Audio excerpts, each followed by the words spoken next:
sommes partis pour les sorties du mois d'août 2025. Normalement en été, écoutez, on n'est pas censé avoir énormément de sorties, mais là je dois bien avouer que cet été je suis assez surprise.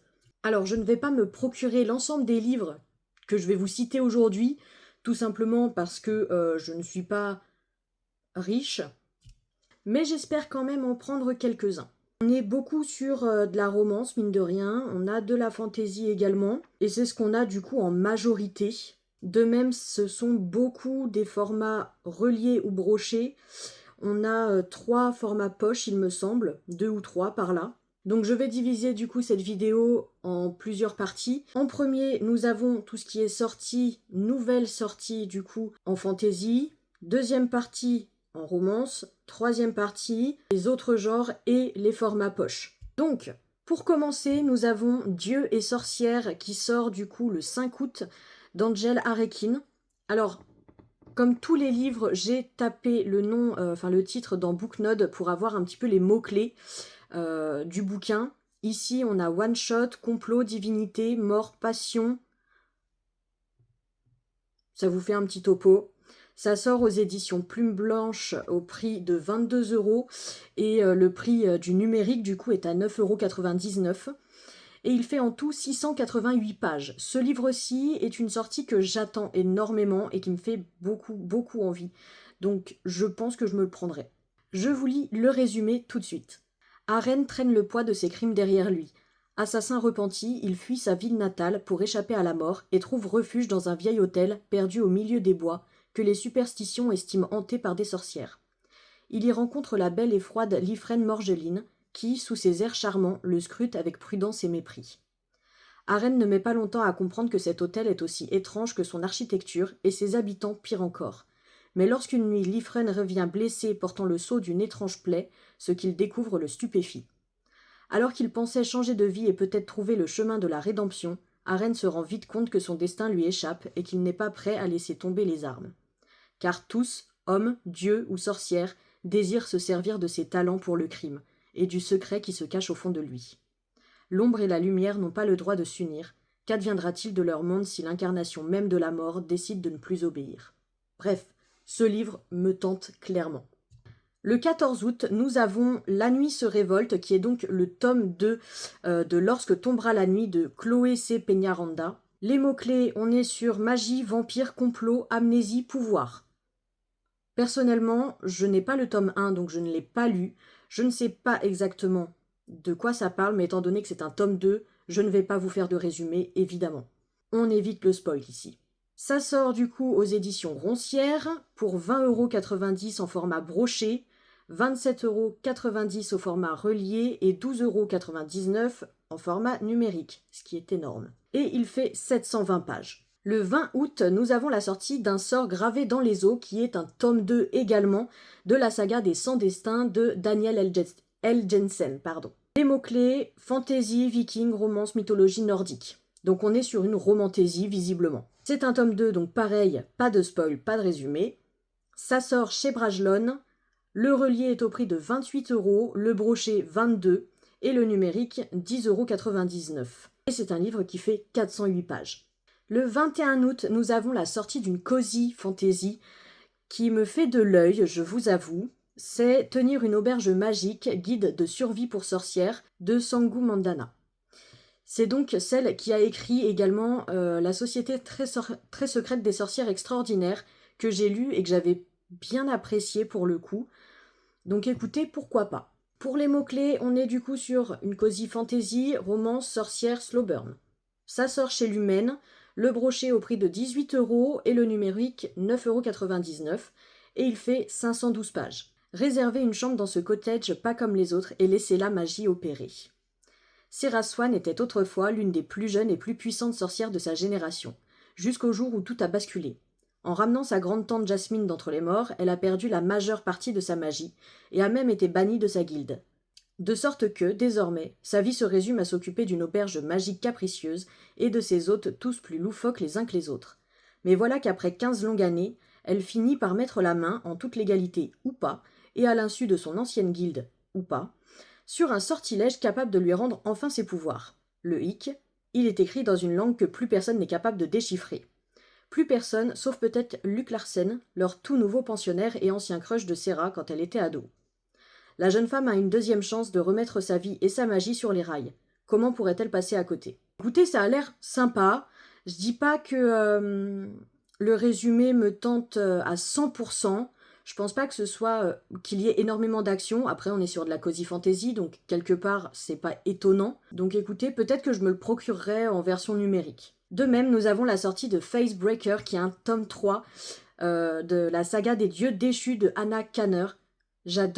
J'ai adoré en tout cas le tome 1 et le tome 2, donc Godkiller et Sunbringer. En plus, les objets livres sont absolument magnifiques. Ce sont ces deux-là, d'ailleurs. Donc très très beau. Au niveau des mots-clés, on est sur guerre, aventure, high fantasy, dieu, complot. Et ça sort du coup chez De Saxus. Le relié sera au prix de 26,90 €, le brochet 19,90 € et le numérique 12,99 €. Et il fait 416 pages. Bien évidemment, celui-là, je vais me le procurer car c'est le dernier tome de la trilogie. J'ai lu les 2 premiers, donc forcément, je l'attends avec impatience. Le 27 août, nous avons la sortie d'Ainsi vient la nuit d'Alison Saft. Les mots-clés, on est sur fantasy, romance, enemies to lovers, magie. Et ça sort chez Big Bang. Le relié sera au prix de 26,90 € et le numérique de 9,99 €. Et il fera 512 pages. Il a vu de la noirceur dans sa magie, elle a vu de la magie dans sa noirceur. Parce qu'elle utilise ses pouvoirs de manière inconsidérée, Vren a tout perdu. Elle a été renvoyée de la garde de la reine et séparée de sa meilleure amie. Alors quand arrive la lettre d'un aristocrate reclus lui demandant de venir à Colwick Hall, soigner son serviteur victime d'une mystérieuse maladie, Vren saisit cette chance. Mais elle déchante en découvrant un manoir en ruine et la véritable identité de son patient. Il s'agit de l'ennemi juré de son pays, Hal Cavendish, venu à Colwick Hall en quête de rédemption lui aussi. Alors que des forces funestes sont à l'œuvre, Vren et Hal comprennent qu'ils doivent unir leurs forces s'ils peuvent espérer sauver leur royaume. Les voilà livrés à eux-mêmes face aux dangereux secrets du manoir et à un surprenant désir qui pourrait bien causer leur perte. L'amour fait de nous tous des monstres. Celui-là, il est évident que je vais l'acheter. Le 28 août, nous avons la sortie de N'invite pas la forêt à entrer de C.G. Drews. Les mots-clés horreur, gore, asexualité, mystère. Sorti chez De Saxus, le relié sera à 24,90 €, le brochet à 18,90 € et le numérique à 11,95 €. C'est un petit peu de l'abus. Et ce bouquin fera 320 pages. Il était une fois un garçon qui se planta un couteau dans la poitrine et se l'ouvrit. Timide et réservé, Andrew Perrault a toujours trouvé refuge dans l'inquiétante forêt derrière son école et dans les contes macabres qu'il écrit. Ses seuls amis sont Dove, sa sœur jumelle, et Thomas, un garçon sauvage au sourire piquant comme des épines et aux cheveux roux comme des feuilles mortes. Mais le jour de leur rentrée en dernière année, tout a changé. Dove et Thomas sont distants et les parents de ce dernier ont mystérieusement disparu. Alors que tous soupçonnent son ami d'être un assassin, Andrew sent que quelque chose de sombre est à l'œuvre.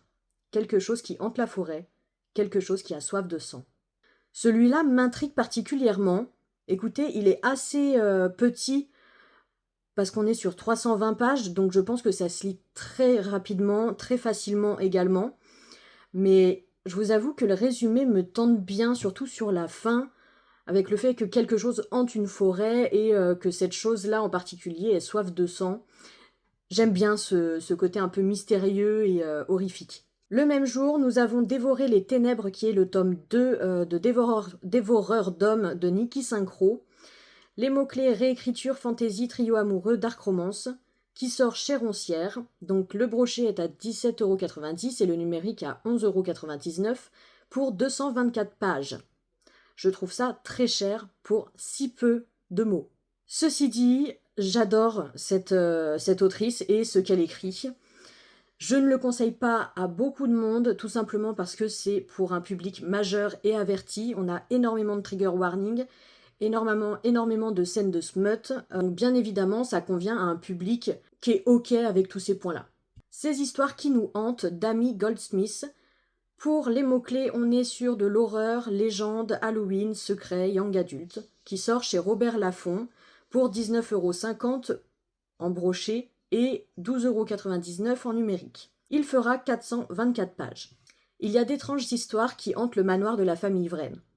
Depuis que Meg a été expulsée de son école d'art de Grey Scott, Plus personne ne lui parle. Alors, lorsqu'on lui propose de venir fêter Halloween chez les Vren, elle voit en cette invitation une dernière chance de rédemption. Intelligents, beaux et riches, les jumeaux Vren font la fierté de l'école.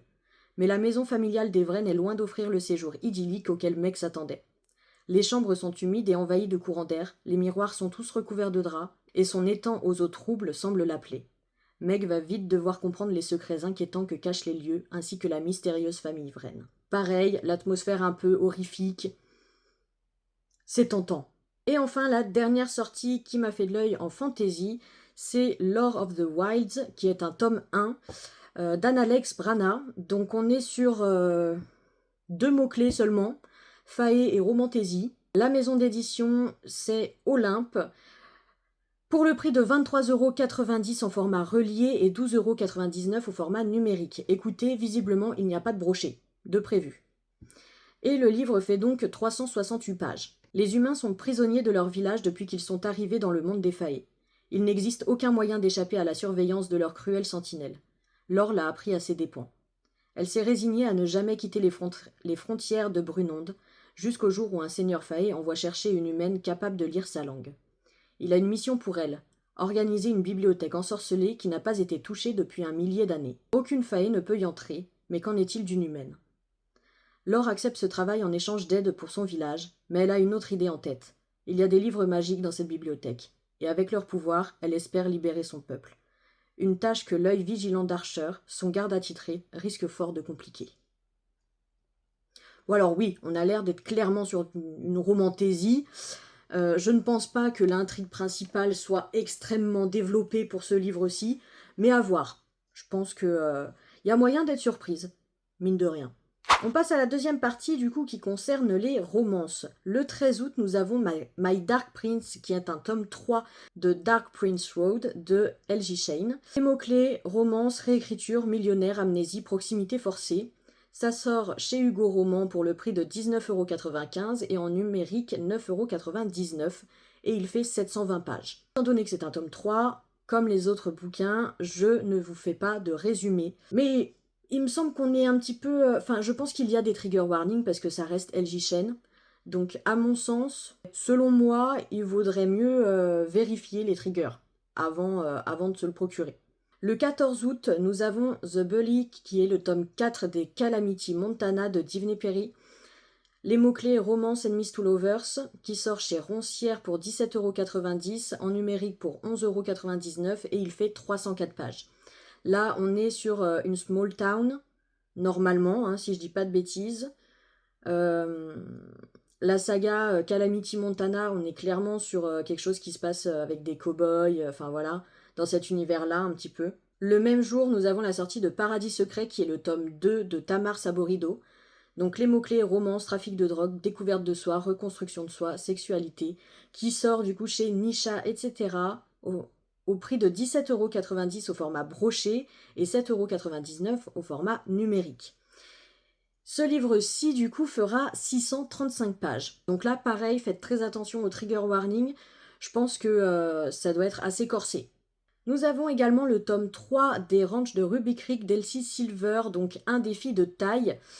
On est sur une romance small town, équitation, secret, qui sort chez Roncière pour 18,90 € et 11,99 € au format numérique. Là, ce sont des tomes, on va dire, qui peuvent se lire indépendamment les uns des autres, donc je vous lis le petit résumé. Il est prêt à braver le feu pour elle, elle est déterminée à rester de glace. Stéphane Dalka est considéré comme l'ennemi public numéro 1 à Ruby Creek. Pour Mira, vétérinaire renommée de la ville, il représente tout ce qu'elle doit fuir. Même si elle travaille souvent pour lui et qu'il ne cesse de lui faire des avances, elle est certaine qu'elle ne cédera pas. Sa réputation en dépend. Mais lorsque la jeune femme se retrouve avec la vie d'un poulain entre ses mains, elle n'a d'autre choix que de se tourner vers celui qu'elle voulait éviter à tout prix, car lui seul détient ce qui pourrait le sauver. À sa grande surprise, Stéphane consent à l'aider en échange de 3 rendez-vous. Elle accepte à condition que cela reste un secret. Cependant, plus ils passent du temps ensemble, plus les masques tombent et les vérités cachées explosent.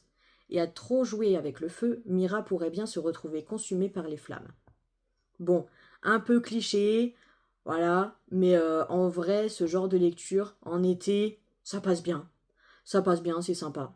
Généralement, on a quand même tendance, enfin ces autrices ont quand même tendance à beaucoup parler de ce qui touche à la santé mentale, à la découverte de soi, etc.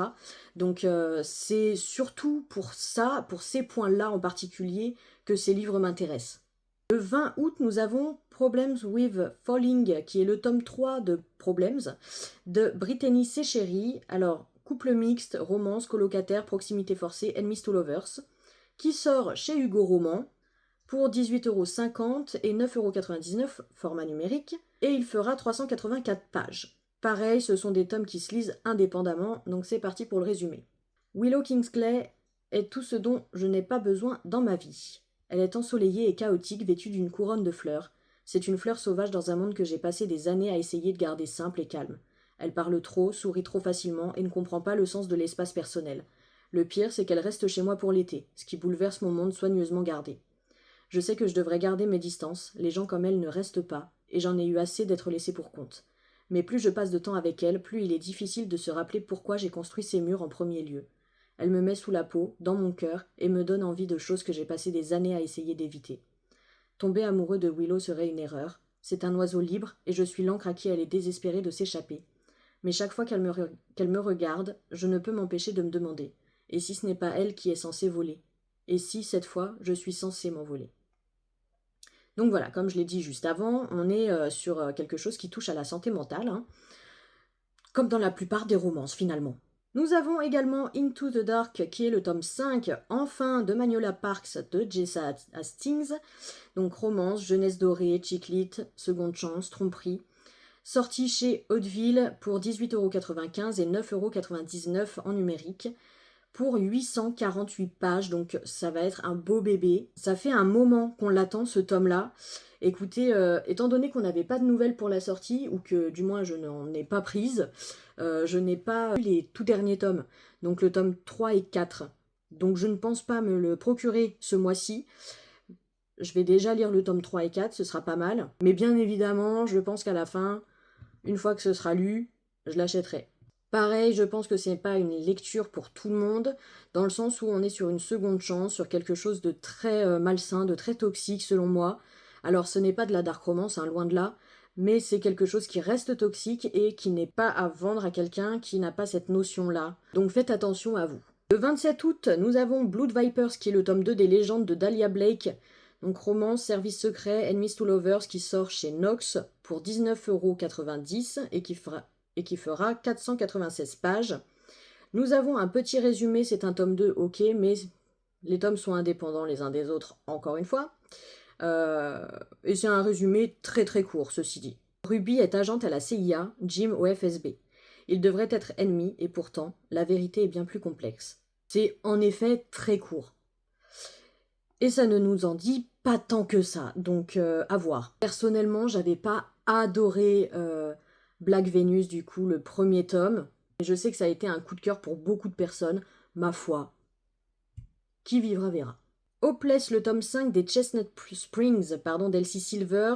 On est sur famille, romance, stress post-traumatique, armée américaine, sorti chez BMR pour 19 € et 9,99 € en numérique, pour 401 pages. Là, écoutez, je ne sais pas si ce sont des tomes qui peuvent se lire en solo ou pas.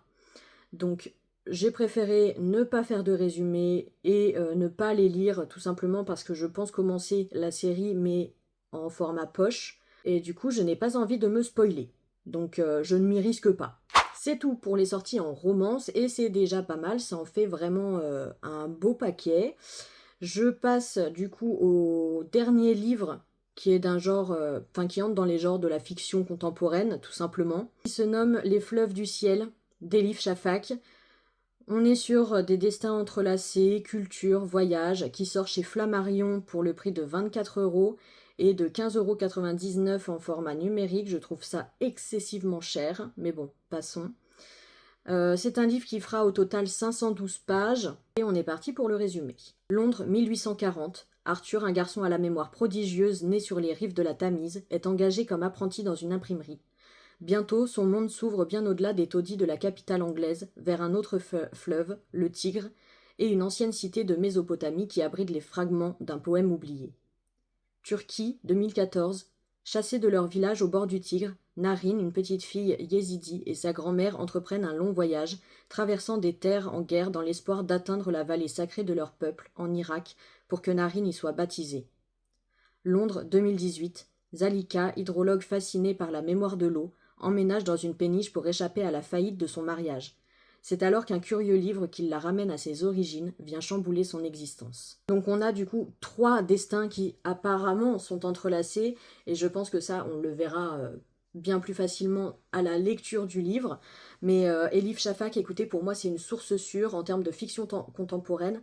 Elle a toujours eu mon cœur, elle m'a fait verser des larmes, et ces histoires, je les trouve bouleversantes, extrêmement touchantes. Faites attention quand même au trigger warning pour certains bouquins, mais il y a un de mes livres préférés qui est un livre d'Elif Shafak.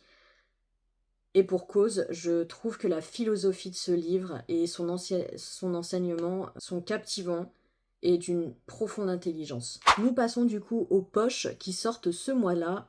Le 20 août, nous avons la sortie de La fille aux éclats d'eau, qui est le tome 1 de l'Empire d'écume d'Andrea Stewart. Ça a été un énorme coup de cœur pour moi, cette trilogie, donc bien évidemment que j'allais vous notifier cette sortie en format poche. Pour les mots-clés, on est sur de la magie, sur un univers asiatique, des empires, la parentalité. Ça sort chez Brajlon pour le prix de 8,95 € et pour 528 pages. Dans un empire contrôlé par la magie d'os, Lin, la fille de l'empereur, va devoir lutter pour réclamer son droit au trône. Sur toutes les îles de l'empire, on prélève sur chaque enfant un éclat d'eau derrière l'oreille, lors d'un rituel trop souvent mortel. Depuis son palais, l'empereur utilise ces précieux fragments pour créer et contrôler de redoutables chimères animales, les concepts, qui font régner la loi. Mais son autorité vacille et partout la révolte gronde.